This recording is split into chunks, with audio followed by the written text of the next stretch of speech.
Deuteronomy chapter 6, if you have your Bibles. We're kind of coming down to a close with the Shema, which means we're not obviously done with our series, but we're at least kind of bringing this to a conclusion as we're setting kind of the standard of what is the life that we're called to, what is it supposed to look like, and again, the reason I wanted to start with all this is to kind of lay the groundwork or a foundation so that we know what we have drifted from.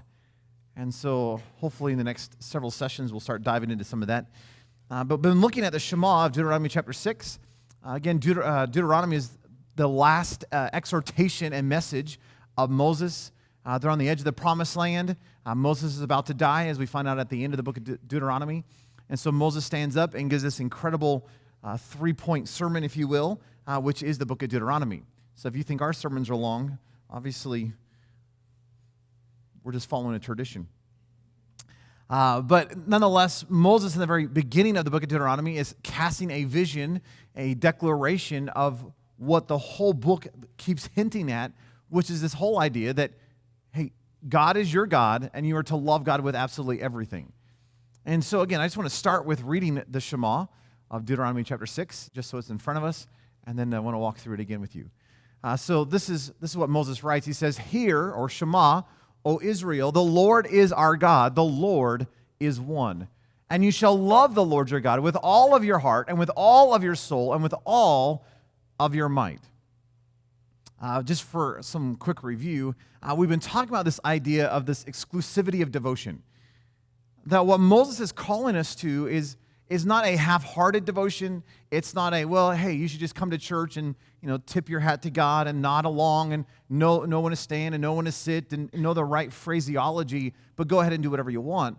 Moses is talking about this overwhelming consumption of your life in one direction, which is God. In fact, he's really strong on this as you continue down through the rest of the chapter, but he's saying not only should you be reciting this on a constant basis, you should always have this before you. This should be like before your on your forehead, on your arm, on your doorpost. You should talk about this when you stand and when you sit with your children. I mean, this should be constantly in your focus. Why? Because we have such an odd propensity of forgetting things. And so Moses says, hey, would you remember the most important thing? Hey, would you just get obsessed with the most important thing? Would you just get crazy with one thing, with God Almighty? And so he says, hey, listen to this.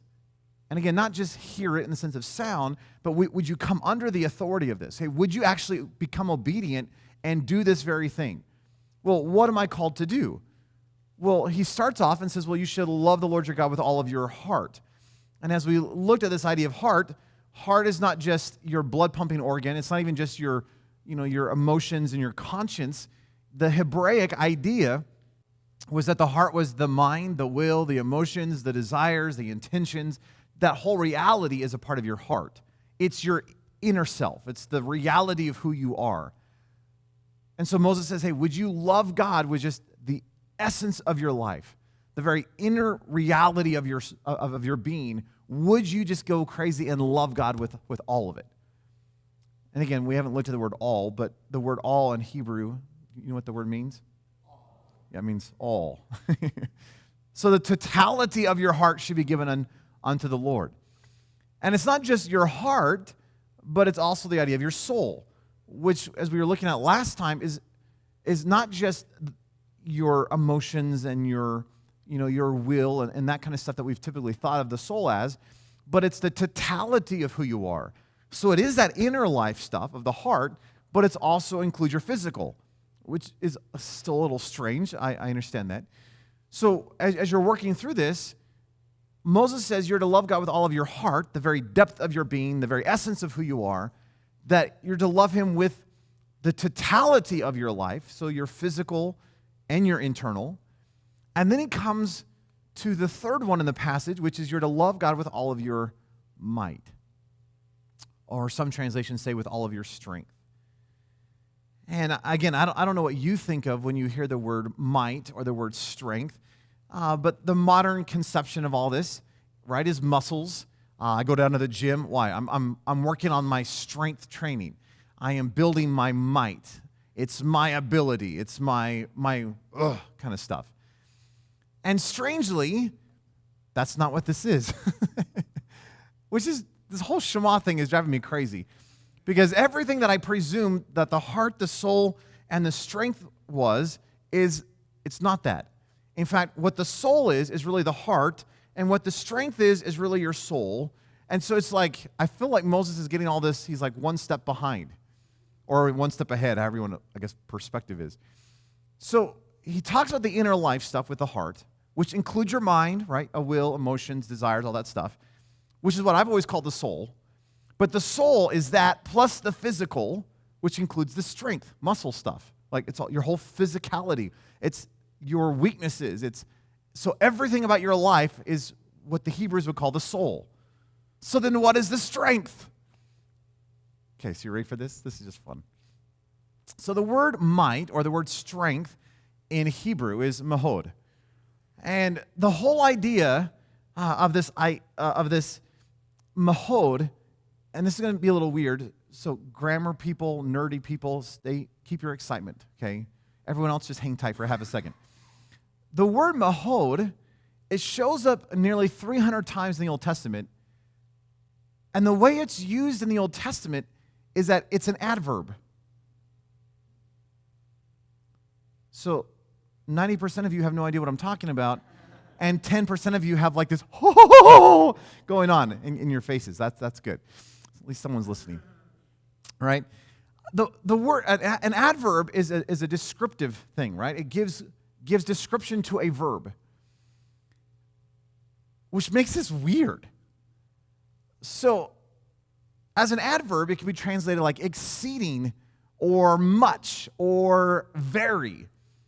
So let me give you a couple of quick examples. The first time this word shows up, mahod, shows up in Genesis chapter 1, verse 31. And so listen to this. It says, God saw all that he had made. This is the creation account. God saw all that he had made, and behold, it was mahod, good. Mahod tav. It was very good. It wasn't just good, it was very good. That's this word. Maybe another example, in Genesis 17, God is establishing a covenant with Abraham, and he says, I will establish my covenant between me and you, and I will multiply you exceedingly. That's this word. So it's a strange concept that Moses uses this, and he goes, all right, you should love God, mahod. And it's not a noun like strength or might would be, as we would typically think of it. He's grabbing an adverb, saying you should love God exceedingly, you should love God very, you should love God muchly. And you're like, what on earth is that? But strangely, of the nearly 300 times this word shows up throughout the Old Testament, it's an adverb. 2 times in Scripture, it shows up as a noun. So it's the adverb made into a noun. So as a noun, you could translate it might or force or an abundance. So one of the times it shows up, obviously, is our passage. And it is a noun in our passage, but it's an adverb turned into a noun. Is this making any sense? So in our passage, that's one of the 2 times it shows up. The other time it shows up is referring to King Josiah. And in 2 Kings 23, verse 25, it's talking about King Josiah. And listen to what the writer of Kings says. He says, there was no king like him, speaking of Josiah, before or after, get this, who turned to the Lord with all of his heart and with all of his soul and with all of his might, according to the law of Moses, which is the quotation of the Shema. And so the writer of Kings says, all right, no one was like King Josiah. Oh, why? Because he Shema'd the Lord. That thing that Moses gave the Israelites in the book of Deuteronomy, King Josiah actually did that with all of his being. He actually went after and pursued the Lord with all of his heart, with all of his soul, and with all of this word. Which then becomes complicated because that actually doesn't help us understand the word. Because it's the same passage, just used in a different context. And so what on earth does this mean? So here's the challenge of this. When you have an adverb turned into a noun, you can really come at it from two different perspectives. And scholars seem to be split in what this word means. So let me give you the two possibilities of how it seems like the scholars are wrestling through this. One is this idea that the word might, this word mahod, means a resolve and a strong commitment. In other words, it's a muchness, exceedingness, it's an intensity. It's that kind of a concept. And so when we're talking about love the Lord your God with all of your might, it's the idea that you're to take your entire being and you're to pursue him greatly, that there's an intensity, that there is a soul devotion in this pursuit of our God, which makes sense. And so let me just give you two quick definitions or statements from some of the scholars. The ESV Study Bible in the notes says that might indicates energy and ability. In other words, it's like your resource. It's your strength. It's your ability kind of a concept. Another scholar said this. He says might, or the Hebrew mahod, literally means muchness, exceedingness, or intensity. And then he talks about that passage in 2 Kings 23:25, speaking about Josiah, saying that Josiah's turning with all of his might is described in the context of all of 2 Kings 23 as a single-minded endeavor to establish everything required by God's Torah and to eliminate everything forbidden by it. Mahod, then, is get this, a single-minded, love-inspired zeal and determination to realize the whole will of God. And so the scholar says, okay, well, how do we understand this passage in Deuteronomy chapter 6? Well, if you look at the Josiah as an example, he literally sought the Lord with absolute everything. He pursued God with just this overwhelming intensity, and he had a single-minded, love-inspired zeal and determination to realize the full will of God. And if you want to come to that conclusion, I think that's legitimate. I actually think it's beautiful. But there is another perspective in this, and if you want my personal opinion, I think it involves both of these. But if you're going to force me to pick one, my guess is it's this next one. So not only is it this like resolve and this overwhelming commitment, it's this idea of your physical resources and possessions, which maybe sounds a little bizarre because when I think of strength or when I think of might, I don't think of what I own. I think of like, muscles. But when you actually look at the context, it seems like what Moses is doing is giving an ever-increasing, expanding totality to what you have or who you are. So again, let me give you a couple quick quotes from scholars. One scholar said it this way. He said, the common rendering of this last expression, mahod, as strength follows the Septuagint, which reads dunamis, meaning power, though is rendered ichthus in Mark 12:30. But again, it flattens the nuanced reading of the Hebrew. This is one of only two places in the Old Testament, speaking of that Josiah passage of 2 Kings 23, where the word is used as a noun. Elsewhere, it always functions adverbally, meaning great or exceeding, although the Septuagint, by the way, the Septuagint is the Greek translation of the Old Testament. The Septuagint interprets the word in a sense of strength. It should be understood in the sense of economic or social strength. An interpretation confirmed by the Aramaic Targums, which render the word in terms of wealth. So in this context, the reference is to all one possesses, that is, one's entire household. So the scholar is saying, when you look at the Aramaic concept, they use this word in other writings to speak of one's economic wealth. It's your household, it's your possessions. And so he says, it seems like because it's used in that same time frame in terms of wealth and in terms of possession resource, that maybe that should be a better way of us understanding this. Here's what another one said. He said, strength then is one's possessions to one's property, everything that is outside of oneself. So however you want to translate this word, I actually don't know if it matters a whole lot because the emphasis is still the same. Because when Moses is talking about this devotion to God, this ever-expanding devotion to God, or I gave you this concentric circles last time, remember this? And there's this idea in the Hebrew where there's all this overlaying. In other words, we don't have individual buckets that we put all this stuff in. We have this kind of overlap idea. So at the center of our concentric circle, we have the heart, right, the lev, that we talked about in the past, which is the mind, the will, the emotions, desires, intentions, the very essence of who you are, the inner self kind of stuff, that inner person. And then expanding from that, we have the nefesh, which is the life, the totality of your life, which still includes the inner stuff, but also includes the physical reality of who you are. And it's that combination of the internal with the physical. But then you have this mahod idea, which is this, again, increasing expansion, which I'm going to say is resources. It's everything that you have.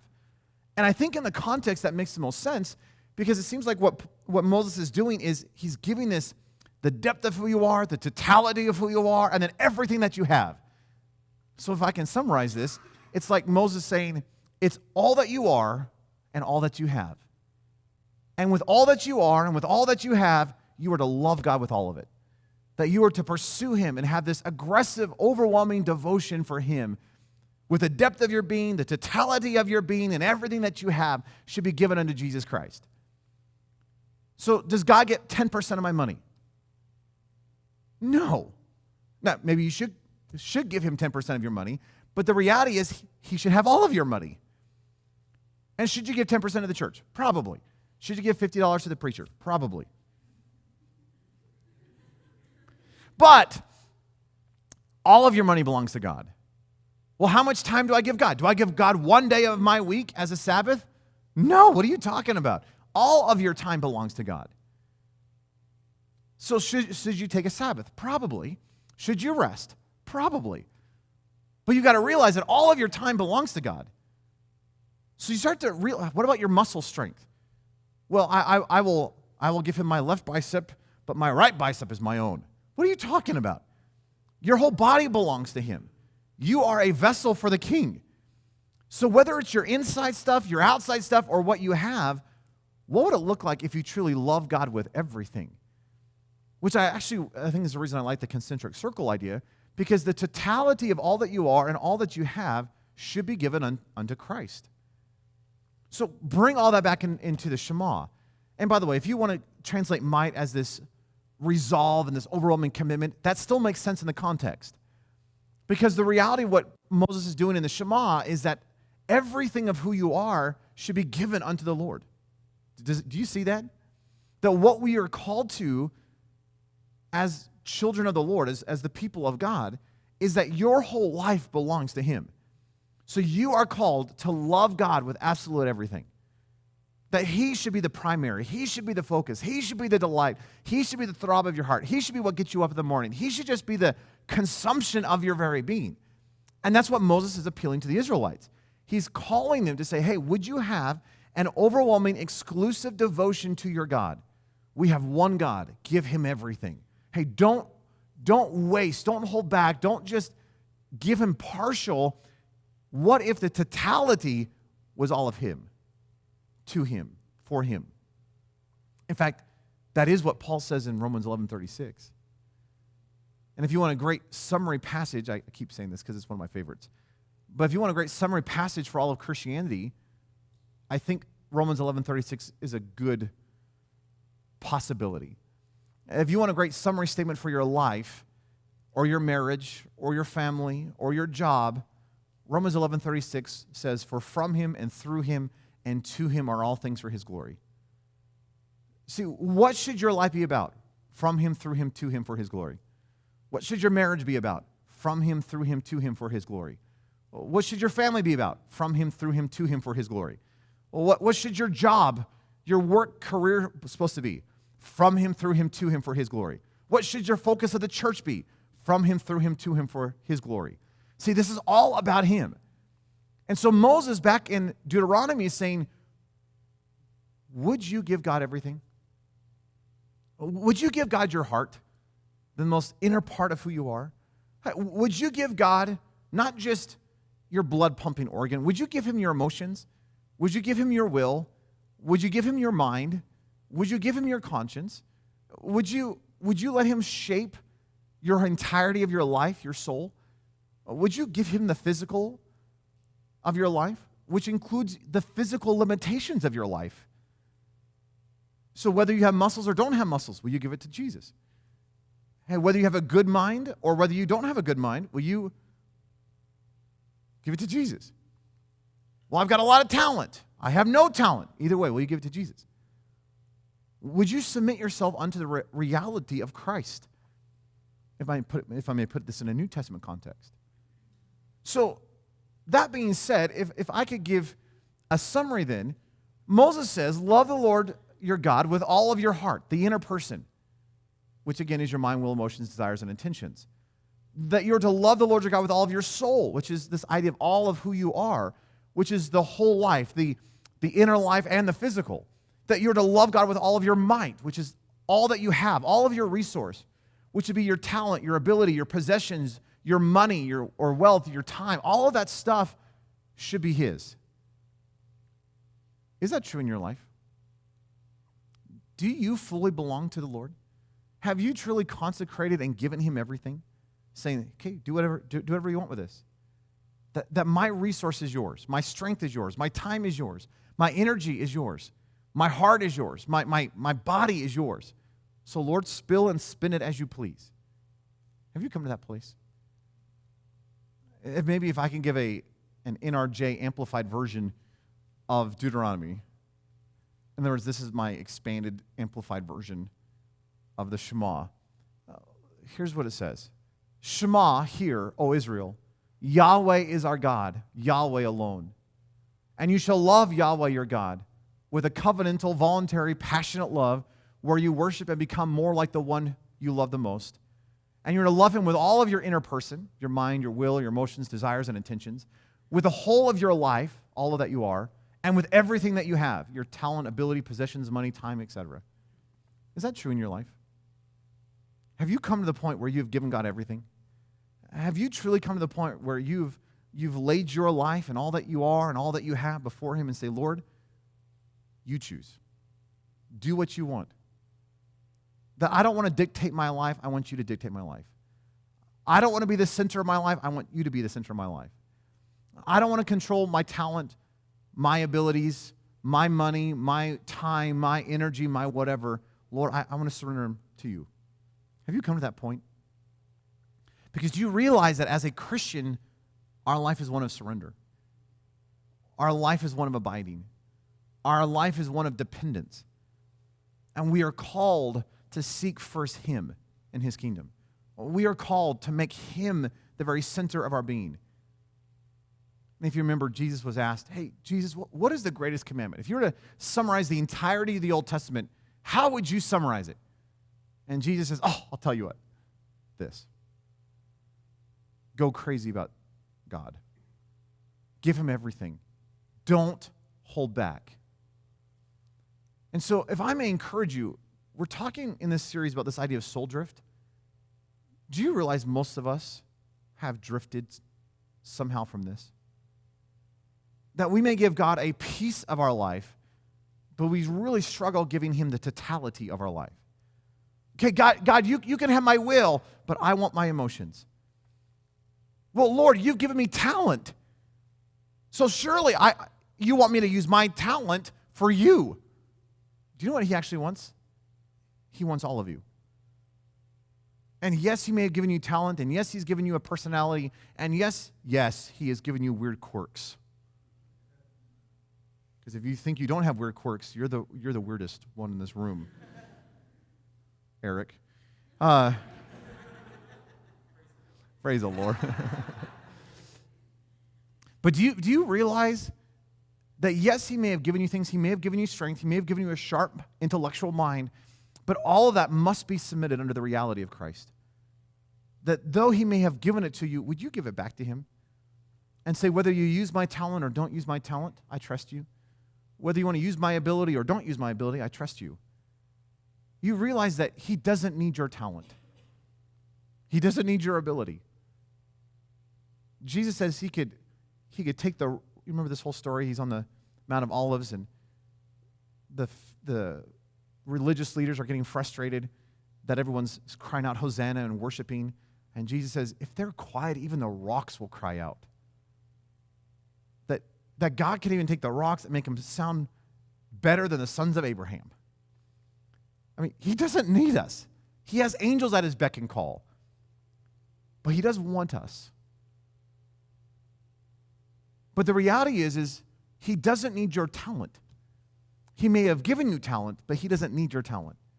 What he needs is for you to submit your talent to him and say, Lord, use this however you want to. And if that means I never do whatever it is my talent, I trust you.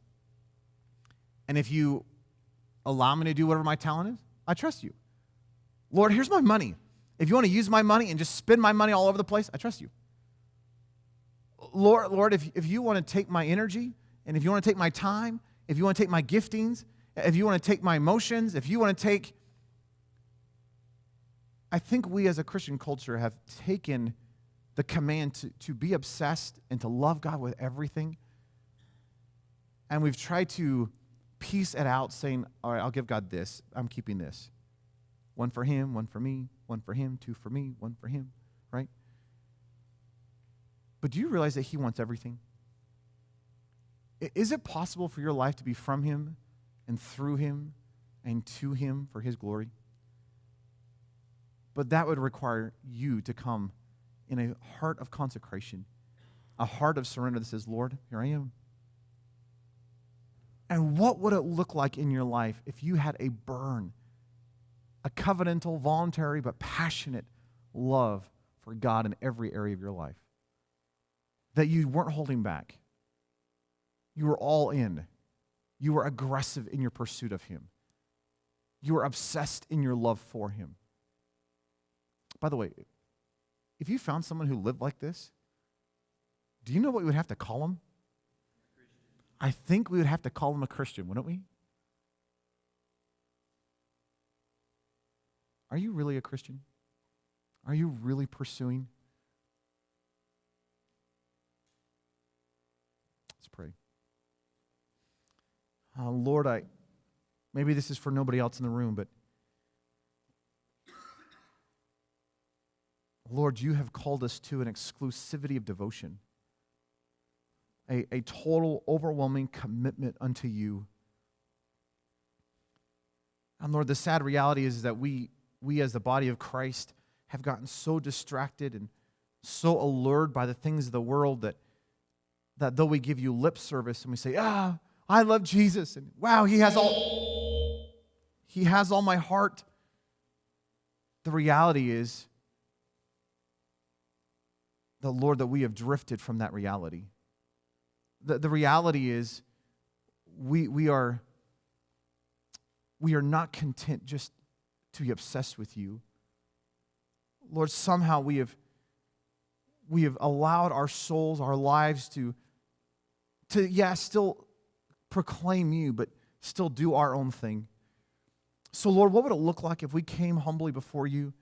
What would it look like if we saw ourselves in light of the cross and just realized our overwhelming, desperate need for you and cried out and said, Lord, I genuinely want to love you with everything that I have, everything that I am, my inner being, my outer being, my resource, everything in my life. Lord, I want to surrender to you. Lord, how would that change how we interact throughout the day? How would that change how we spend money? How would that change how we interacted with the people around us? How would that change our inner attitude and thought process? And Lord, could you so stir our hearts that we would willingly, covenantally, voluntarily, passionately give you everything? So Lord, would you be our God alone? And may we love you with all. Without hindrance, without a restriction, without a but. Lord, will you just have it all? And so, Lord, I myself just want to say, have everything. Have my inner life, have the totality of my life, and all that I am and all that I have. Lord, I want you. I want you to be in control. And I want to love you with everything. And may I steward that which you have given me well. Lord, we love you. We do. We just give you all the praise and the glory in your precious, powerful name.